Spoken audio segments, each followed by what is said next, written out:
to jump right in here tonight, everybody. Let's dive into our first topic. This is going to be an interesting one, guys.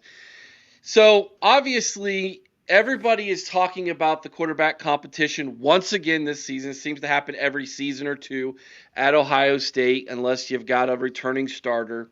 And no different this year. Julian Sayin, Lincoln Keinholz seem to be the two that are um, fighting for this position.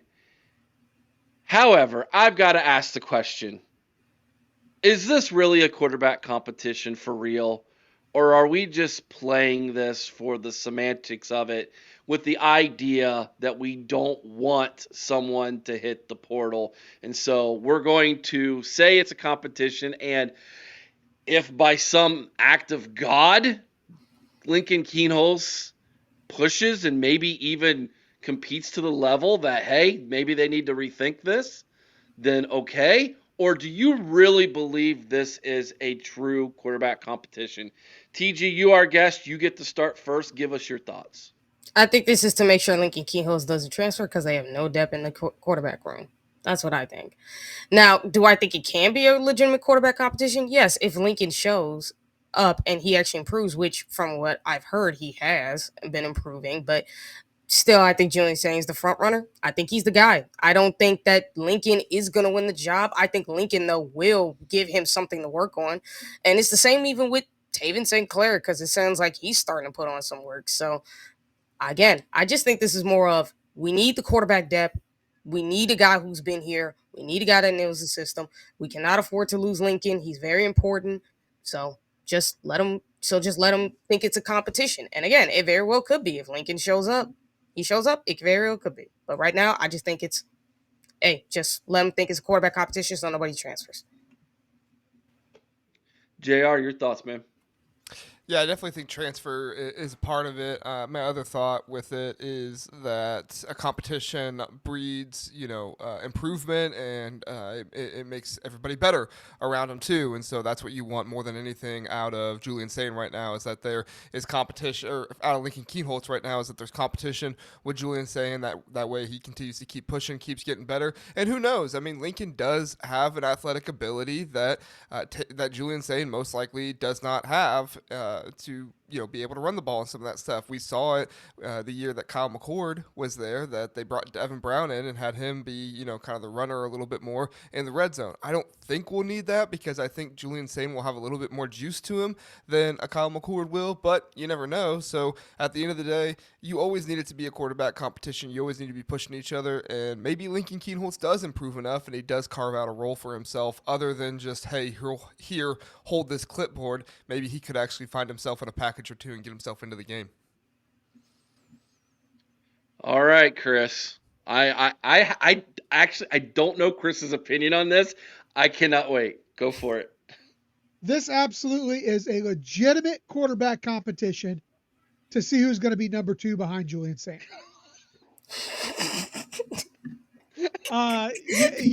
Everything you hear, everything you've seen, everybody's saying Julian Sayin is the guy. We knew he was the front runner coming in. We know Ryan Day is not going to announce anything to keep Lincoln out of the portal. He doesn't want to have to depend on Sinclair as the first guy off the bench should something happen early in the season. So, do I think that there's a legitimate competition for the number one? No, I don't. Much like I didn't think there was last year either. I think this is Sayin's job to lose. I do believe there is a legitimate competition going on though for number two, and they say that Keinholz is improving significantly, but as TG mentioned earlier, all the rumblings is about Tavian and the way he's practicing, coming in early. He's got that kind of first guy in, last guy out mentality. He's working with the quarterback coaches. He's working with the coordinators to just gain as much knowledge as he can early. I'll be very surprised if Lincoln Keinholz is there at the end of the season. I don't want to say that, but I'll be very surprised simply because I think during this process, because of the physical ability, I think that Sinclair is eventually going to pass him on the depth chart. So, Jr., your comment was really intriguing to me because I don't know if you guys noticed, but this week during the interviews with the quarterbacks, did anybody else notice Lincoln got ripped, dude? Mm-hmm. Oh Like, yeah. like Oh, okay. he's cut, man. Um, and the question was asked. Let me see if I can find it. Um, Someone asked us a question on Lincoln if he was but that was not it. Yeah, here we go from Aaron. Is Lincoln the better runner? Correct me if I'm wrong. Was it Julian Sayin considered a dual threat quarterback coming out of high school as a recruit? I mean, he Yeah, has like he speed, had he has mobility. legs, but Well, I yeah. like how they'll label like pocket passer, dual threat. You know what I mean? Like in the recruiting ranks. If I recall, he was dual, which I mean is interesting. So I definitely see, and Jay's reiterating your comment, Jr. I can see if Lincoln definitely is dual and he uses his legs. Which, by the way, Lincoln they asked him like in a roundabout way. It was very smart how the reporter asked the question because it wasn't like, hey, what sets you apart, but it was kind of like what do you do well inside the offense that will that can be highlighted, and he basically said my legs. I mean, he flat out said it. I remember a couple years ago, uh, they were using Devin Brown kind of as a RPO red zone quarterback at times till he got hurt. Do you think they might consider revisiting that, TG? They could. They absolutely could. If and it's not because Julian isn't a runner, because he is a runner, but he's not like he's kind of like what CJ Stroud is, where he's got the athleticism, he just don't do it that much. I think that they would do it in the regular season more so because you don't want to injure Julian saying. Like if there's one thing about Ryan Day, he will run his quarterbacks when it's necessary, but he's not gonna run his starting quarterback an entire game. Like he's not Urban. He doesn't do that. He's gonna run him when it's necessary. He's gonna run. I think he's gonna run packages for Lincoln Keyhost to keep Julian Sand from getting hurt. That's what I think he'll do for the most part. JR, your thoughts? Yeah, I think I used the example of Devin Brown, and then as I was thinking of it more after saying that, I think probably honestly a better example would probably be Arch Manning at Texas. Now, don't get it twisted. I'm not saying Lincoln Keinholz is Arch Manning. Please don't, please don't go posting that on social media. I'm not trying to disrespect Lincoln by saying that, but look at what Arch Manning did for Texas, where he came in on fourth down, sometimes 4th and 1, and they would run QB sweep with him. I think, if anything, Ryan Day learned that there is value to the QB run this year. I mean, he obviously learned a whole bunch of other stuff, but you saw him utilize it with Will Howard in the Texas game. You saw him utilize it in the Penn State game. Like, it would be different bringing in another guy to do that, but you find yourselves in a 4th and 1 situation, or maybe 4th and 3 or something like that. I don't know. I mean, it's more reliable to look at the QB run, QB sweep type of deal, especially if you got some dudes at running back that can hit people. And I don't know about you guys, but it looks like C.J. Donaldson and James Peoples are ready to go hit some people. So give me some more of that and throw him on a QB sweep, because I would love to see James Peoples pull a Quinshon Judkins and just absolutely level somebody. That would be fantastic. Yeah. Chris. Yeah, I could absolutely see a possibility if they're able to keep Lincoln there, that they do come up with some packages for him.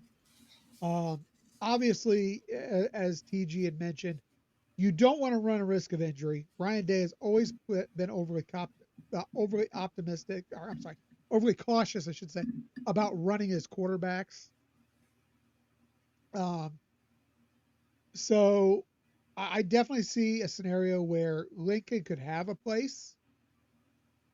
Jr. is right. I think that Ryan has learned the value of the quarterback run after having Howard in his offense this past season.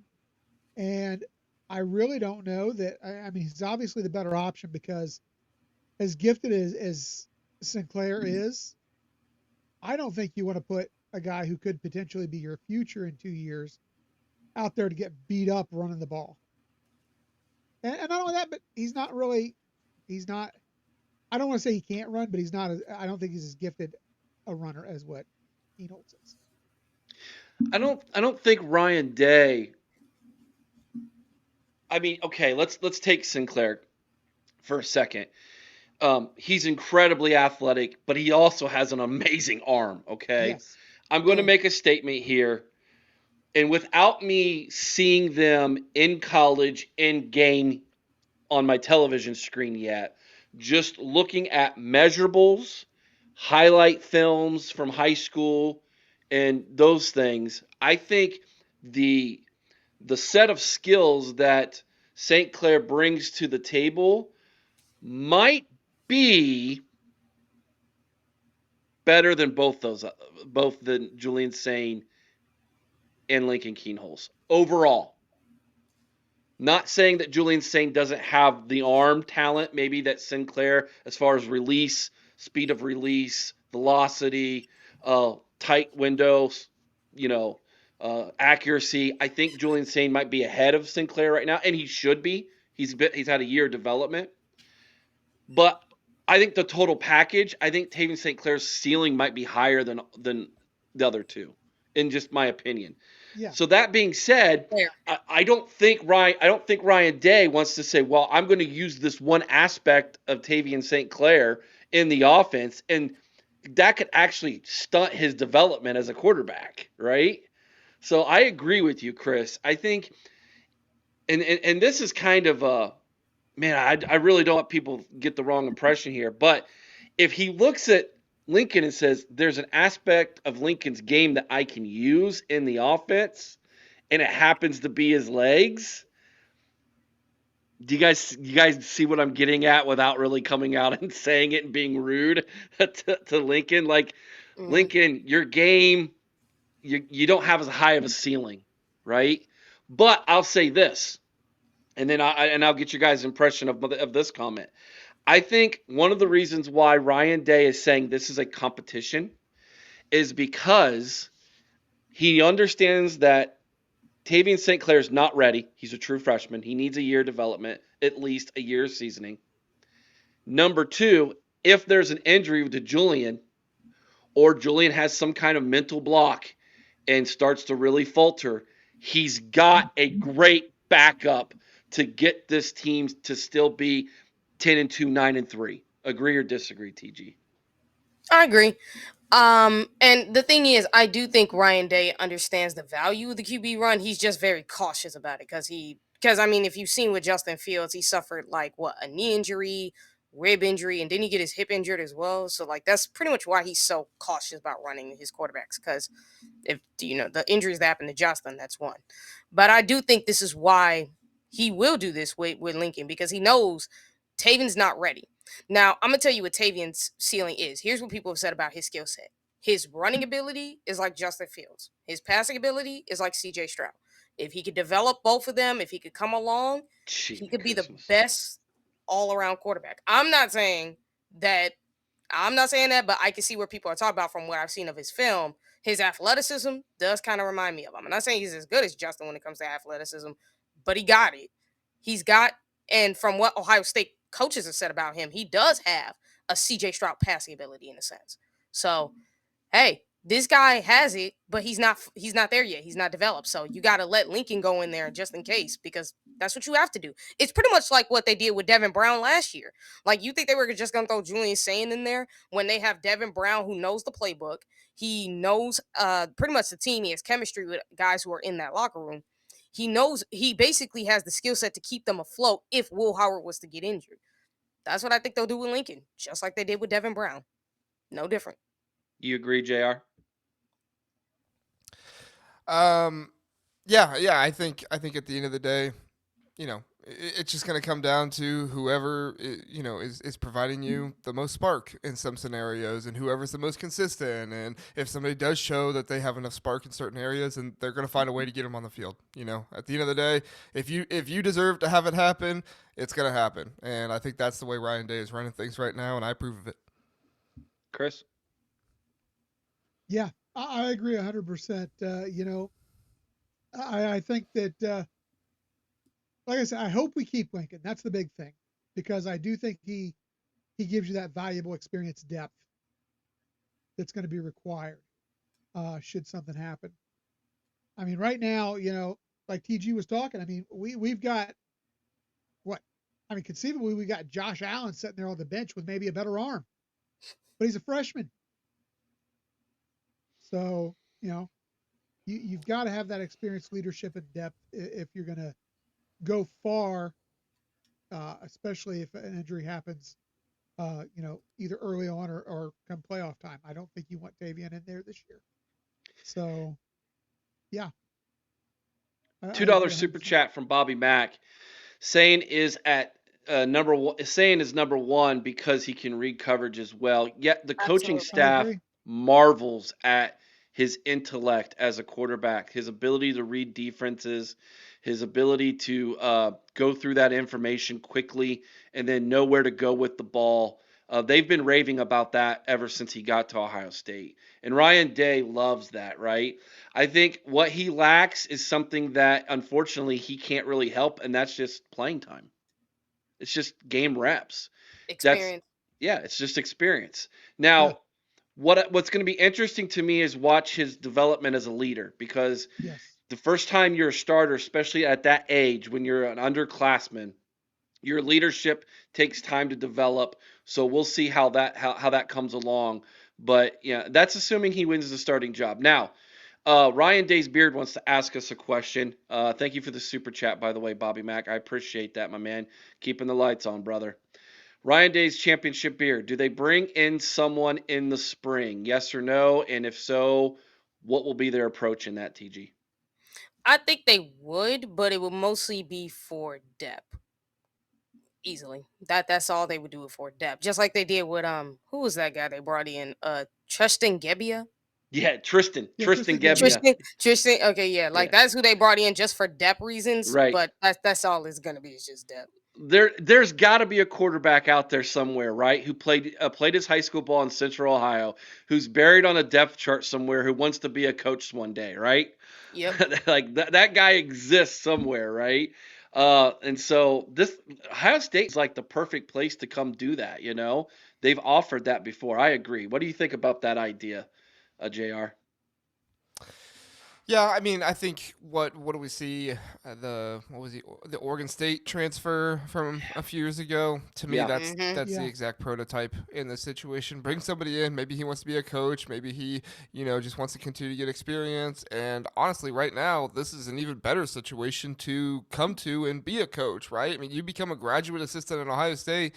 Looks like Ryan Day is pumping out graduate assistants and pumping out coaches for other people, or you stick around and you could find yourself getting, a job at some point. Look at Billy Fessler. Mm-hmm. Now, Billy did leave for Akron and UCLA, and then he came back, but still, I mean, he was offensive coordinator at Akron, guys. Like, he went from graduate assistant, I think he had a year as a QB coach at Akron, but he went from graduate assistant, QB coach to offensive coordinator at Akron. Now, it is Akron. This isn't, Power 4 football, but still, that's Division 1 football, offensive coordinator. He was only like, I don't know, 25 years old at the time. I mean, Ryan Day is showing that if you attach yourself to him and you do what he says, he's going to send you off to a pretty good situation more often than not. Mm-hmm. Yeah, I agree. I do think they try to get somebody, just a character guy, somebody who can help be a leader on the sidelines, be a leader in the room. Um, but nobody who's going to be significant. You know what I'm saying, as far as playing time goes. You've What got those guys if? there. Okay, Chris, coming back at you. What if a big name jumps in the portal? I mean, and I, says, calls Ohio State up and says, I'm willing to come to Ohio State. What do you, is that? Are you willing to do that or no? Absolutely no. not. Well, I'm going to lean towards no, because I think you've got two extraordinary young quarterbacks there, in Julian and St. Clair, obviously. So, do you want to run the risk of them jumping in the portal? Are you going to mortgage your future for a 1-year lease? I No. mean, let's look at this. You look at so many pro teams do this. They mortgage their future for a 1-year lease. and then they spend their next 10 years in obscurity. Mm-hmm. You've got two tremendous quarterbacks there. So are you going to take, Julian Sayin and send him to a school that might come back to bite you in the backside, or same thing with Sinclair? I mean, if these guys, you think they've legitimately got the talent to be the starters, you don't even go down that path. What if it was Cade Klubnik? No. Heck no. No. No? No, I don't think he's as talented as the guys we got on the roster. All three of you looked at me like I was crazy. Like, well, that's because you are crazy, Eric. You want Kyle McCord back? I mean, he's basically Kyle McCord at Clemson. Like, no, I don't. I mean, basically. I want Kyle McCord back.